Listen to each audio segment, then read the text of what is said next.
Hello and welcome to the FI Newscast, where we bring you relevant news in the food and beverage industry. I'm Susan Choi, and I thank you for watching. Today is Friday, July 14th, 2023. We have a great show for you today. Our special guest is Jonathan Deutsch, Professor of Food and Hospitality Management and Head of Drexel Food Lab at Drexel University. We'll get into his take on current flavor trends and entrepreneurial insights in the food industry. But first, let's cover some of the top stories from this week so far. We start off with a round of statistics for the month of June. To the relief of many, the latest consumer price index numbers show a continuing decline of inflation, coming in at 0.2%, compared with 0.1% in May and 0.4% in April. The numbers for all food categories are also showing a downward trend. As you can see in the graph there, we'll see how the Fed reacts in terms of continuing or stopping interest rate hikes. Latest data on real earnings are also coming out. Average hourly wages continue to stay in the $11 range. And more good news on the producer price index front. The Labor Department reported lower than expected price increases for goods, another sign that inflation is slowing down. Some noteworthy news in the food manufacturing sector. JBS Foods, the world's largest meat packer, is once again gearing up to attempt to list shares publicly in the U.S. The Brazilian company went public on the São Paulo exchange in 2007 and produced $77 billion in annual revenues last year. A majority of those profits came from its North American businesses. They first attempted to debut in the U.S. exchanges when the COVID-19 pandemic hit and changed their plans. Spokespersons for JBS say they believe the debut into American stock exchanges will bring further growth and diversity in their brands. We'll see how their performance pans out amidst a currently struggling meat market in America. In earnings news, snacking and beverage giant PepsiCo beat second quarter earnings and revenue estimates.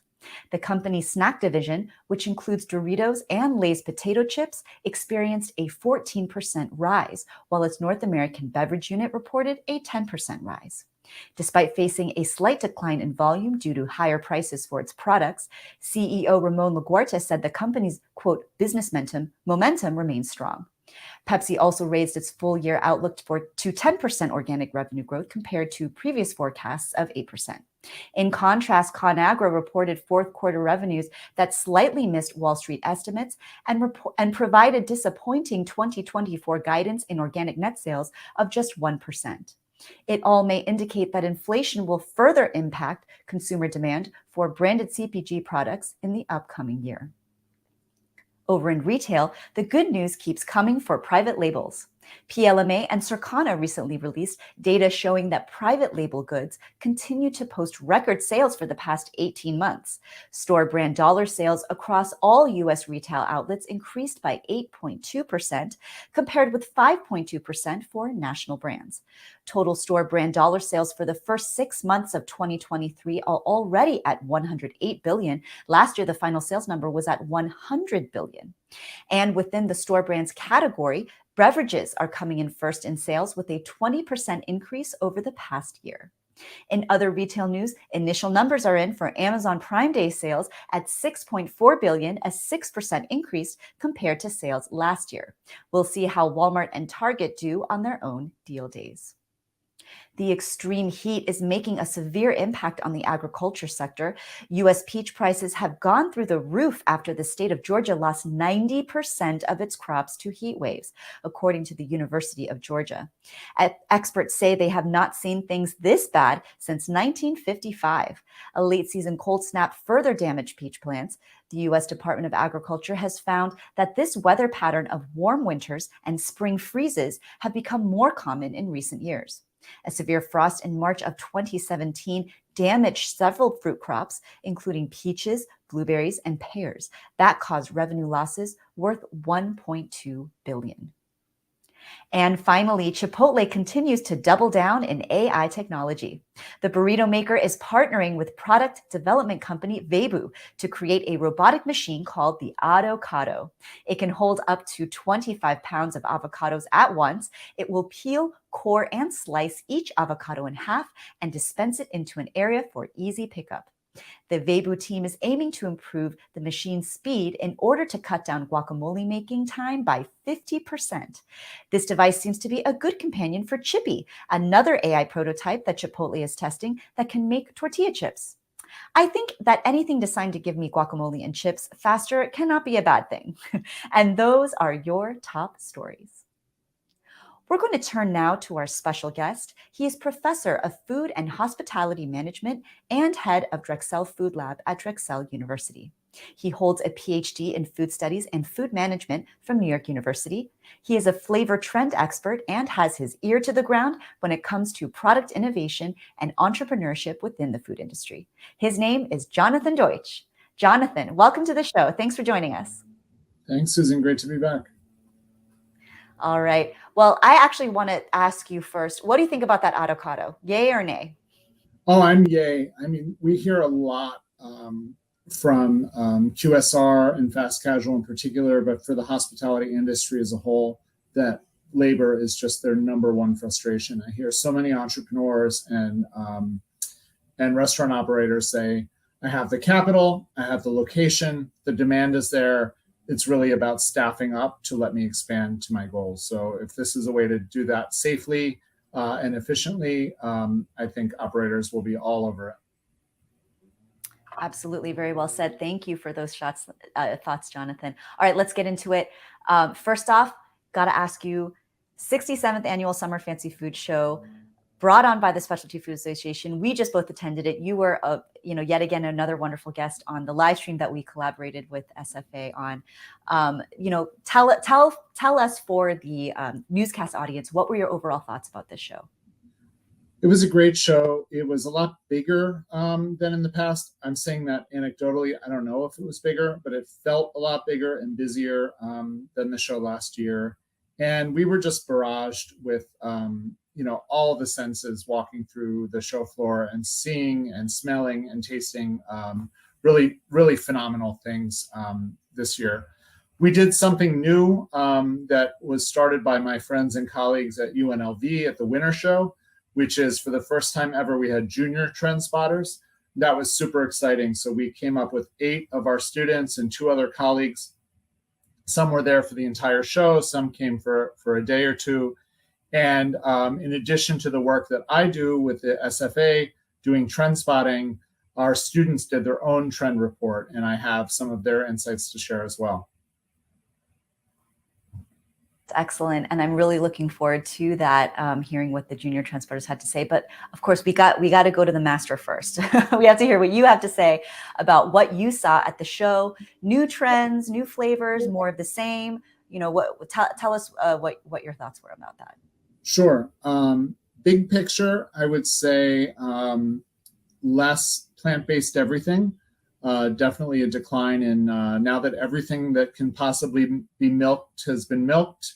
There were fewer novel plant-based milks. There were fewer meat analogs. I will say the quality of plant-based has gone up a lot. So we're seeing delicious, melty, stringy cheeses and really good quality cheeses and milks and meats compared to what we've seen in the past. Environmentally friendly is still huge. For the first year, there was an upcycled food pavilion. And so in addition to promoting sustainable products, reducing food waste through upcycling was a big trend that we saw. Chili, heat is all over, and it's much more nuanced. So when I was coming up in R&D, there was kind of, are you going to make this hot and spicy or not hot and spicy? Now there's just so much nuance.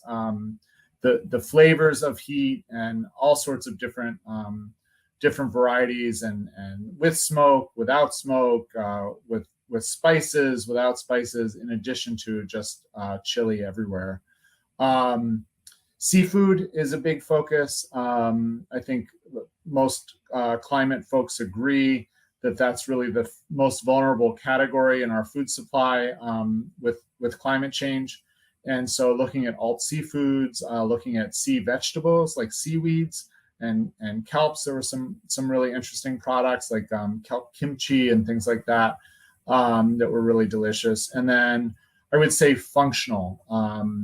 It's hard to just go and pick up a snack that is just a delicious snack. Almost everything at the show, it seemed like had some other mission, right? So it was a delicious, tasty snack that was also going to help your immunity or your attention or your memory. So function is everywhere. I would say not as a distinct category, but integrated into products. Got it. And what about the junior trend spotters? Did you find that many of their insights aligned with yours? Did they come up with new observations? Tell us about that.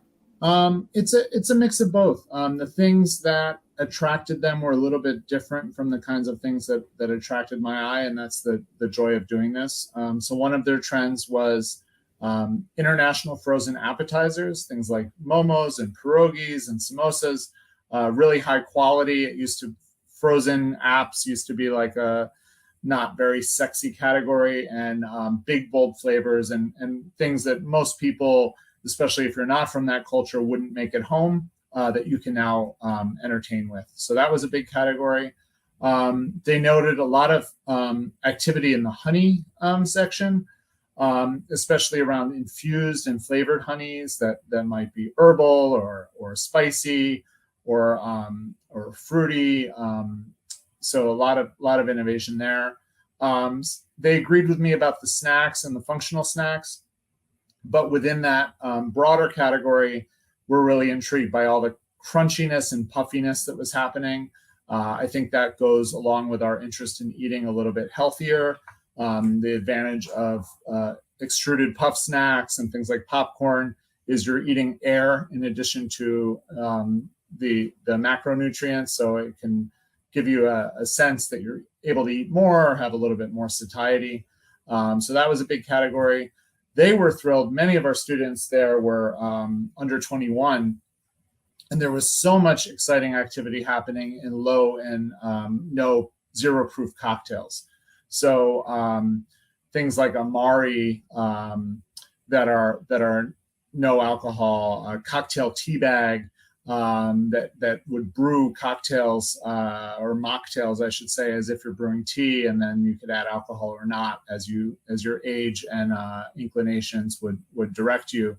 And then they also noticed a lot of improvement in the plant-based offerings, cheese for sure, but also ice cream. They were really vegan ice cream. It used to be kind of a decision that was that people would make and be like, well, for ethics, for health, for environment, I'm not going to have for allergies, I'm not going to have the dairy ice cream. This will be a kind of a runner-up. But there's been so much progress on the vegan ice creams and in terms of texture and flavor that they're as good or better than some of the conventional dairy ice creams. That's so interesting what you mentioned. I did want to ask you about the plant-based industry in general. You just shared some great insights that both you and your junior trend spotters had. We reported last week about how unfortunately we've been seeing several large companies go under. The Tattooed Chef, the meatless company, the Very Good Food company. They've all gone under recently. Jonathan, what do you think is needed for the plant-based industry to flourish, continue to be, a category and to thrive? I have a 2-word answer, which is uncharacteristic for a professor. Better product. I have had some of the worst products that really shouldn't have ever hit the market from that category. And I think it's a combination of rush to be the first to market, very enthusiastic staffs and founders who are not doing rigorous sensory work and are asking friends and family for their take on their buddy's passion project, and investors who are increasingly impatient and wondering when the revenue is going to come in on a lot of these pre-market companies. And unfortunately, it's really hard to unring that bell when you launch a bad product. We were just sent samples. I won't say the name of the company, but of plant-based seafood, 3 or 4 different SKUs.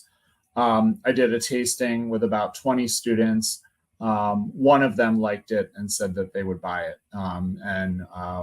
Ultimately we had to, recommend that these not be adopted. And it's heartbreaking being a product developer and knowing how many years and people have their hands in these products, but you can't, there's no amount of marketing or discounts or promotions or anything like that that can make up for a product that is not delicious. And unfortunately, there's just too much stuff that is acceptable, but not tasty. And as you see from the show, there's so many wonderful products that it's not enough to be acceptable to get a piece of stomach share when there's so many amazing things to taste every day. That is definitely a running theme I've heard from many interviews I conducted with various people in the industry. Quality of product, taste, that's always going to reign supreme. Thank you for those insights, Jonathan. We're going to take a quick commercial break, but when we come back, we'll have more with Jonathan Deutsch of Drexel University. Stay with us.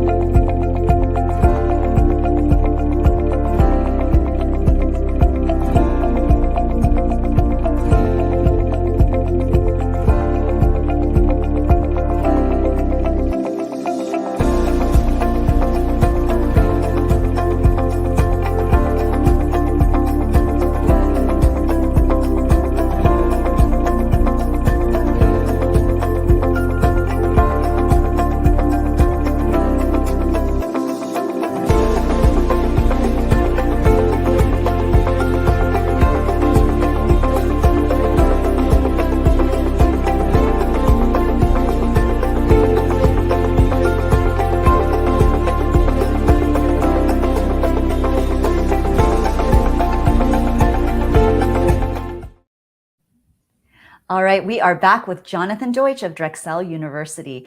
All right, Jonathan, I want to get into Drexel now. You run a pretty cool thing, the Drexel Food Lab. Tell us about that, and also, feel free to tell us about some of the brands that I understand also showcased at the Fancy Food Show. For many years, I taught culinary by day and consulted to the food industry by night, continuing my research chef work.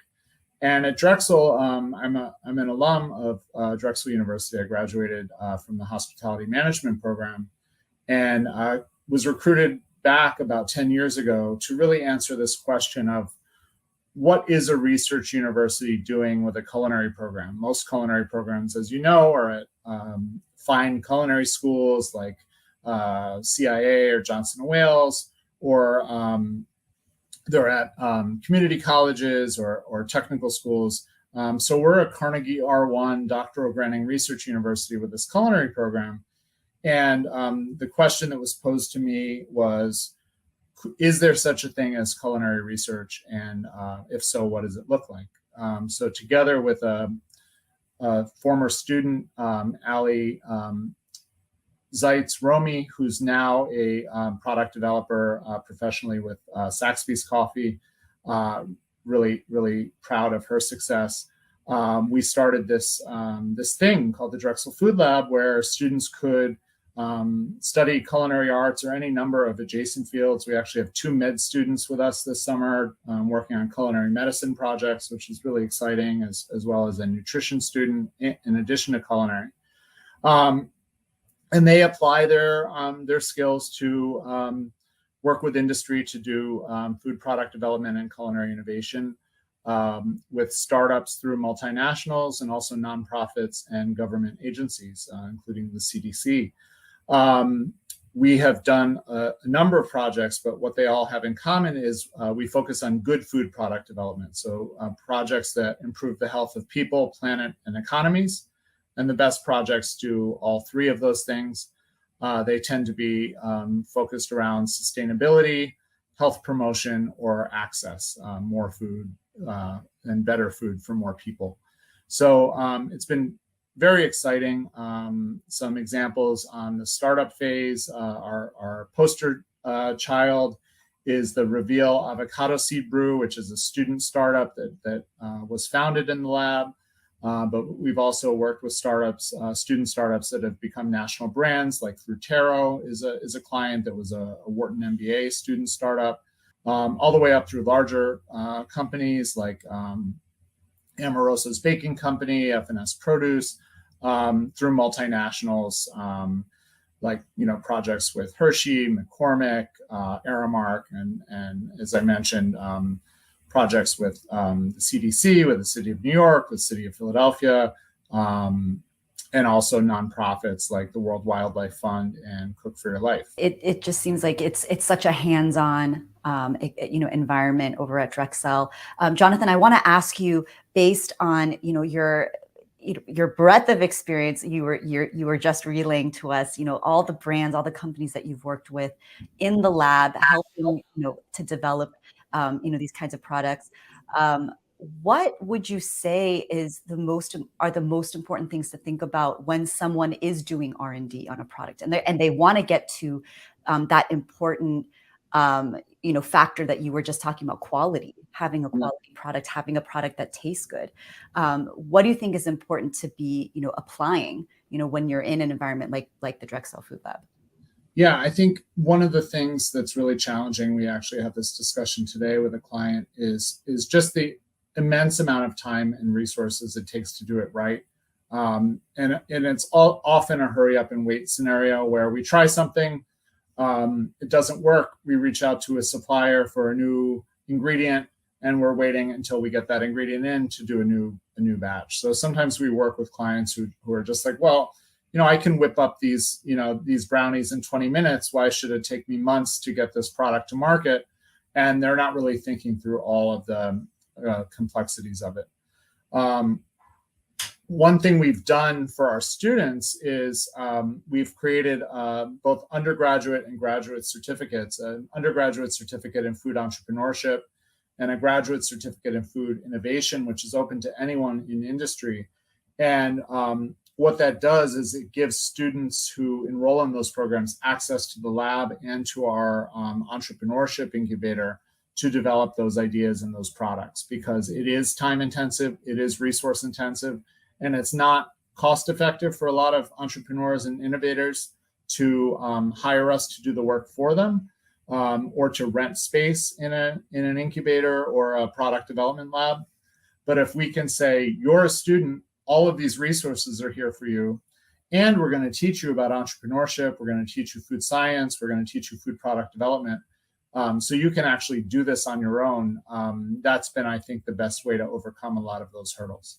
Final question for you, Jonathan. Got to ask, forecasting, future flavor trends. Do you have any ideas on, what future trends might be, the next big thing when it comes to flavor?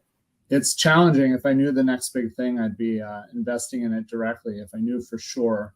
I will say that the social media landscape has shrunk our time to market immeasurably. So whatever's happening today on Threads or TikTok is going to be the next big flavor trend tomorrow. So it's really important that brands be savvy to that. Or ideally have teenage kids who you can say, let me know what's happening on TikTok these days, because I need to know that for professional reasons. The world is also getting a lot smaller. So we used to have, I think, a lot more explanations and education. For example, I remember when 𝗙𝗿𝗆 was new to mass market and people weren't quite sure what it was and how to use it. And it took a little bit of explaining on the part of chefs and retailers. Now there are 3, 4, 5 different varieties of 𝗙𝗿𝗆, at the show. And there's just so much more nuance, right? So the world is shrinking, our palettes are expanding, and I am really here for that, because it's was a wonderful experience to taste bold flavors and traditional flavors that were mass marketed instead of dumbed down versions of traditional flavors, which is how I think a lot of producers looked at things in the past. Here's a delicious, flavorful cultural dish or cultural recipe from my culture, and I'm going to make this like a little bit sweeter and a little bit blander for mass market. Sometimes that might work, but I think now the market has gotten a lot more sophisticated, and we want those high impact, big flavors, and we don't want to be patronized and talked down to with those flavors. We want them as they are. All right, Jonathan Deutsch, Professor of Food and Hospitality Management and Head of Drexel Food Lab at Drexel University. Jonathan, thank you so much for joining us. Thanks, Susan. Before we go, we're going to take a look at what's coming up in the food industry in the coming days. On Tuesday, July 18th, the Census Bureau releases numbers on retail sales. On Wednesday, July 19th, FI CEO and Managing Partner Brian Choi appears as a special guest speaker on a webinar about wellness and branding, hosted by 𝗙𝗿𝗶𝗱 Nutritionals. And on Thursday, July 20th, the Conference Board releases latest economic indicators for the month of June.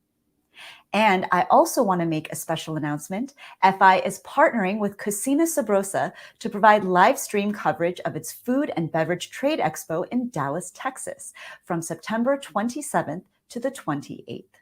We'll have interviews with key figures in the industry, as well as on-the-ground event coverage. You can go to foodinstitute.com for more information. And in an exclusive bonus, FI members can register to attend this event for free. Click on the link in the description of this newscast to find out more. And that's our show. Thanks so much for watching. I'm Susan Choi, and I want to let you know that we will have another great show for you next Friday, July 21st. Our guest will be 𝗙𝗏𝗆, founder of Vantage Creative Innovation Lab, specializing in all things marketing. It should be a great chat. I also want to remind you to show us some love on social media. Like, comment, share, and subscribe to our channels. The support really makes a difference for us. Thanks again for watching. Have a great weekend and take care.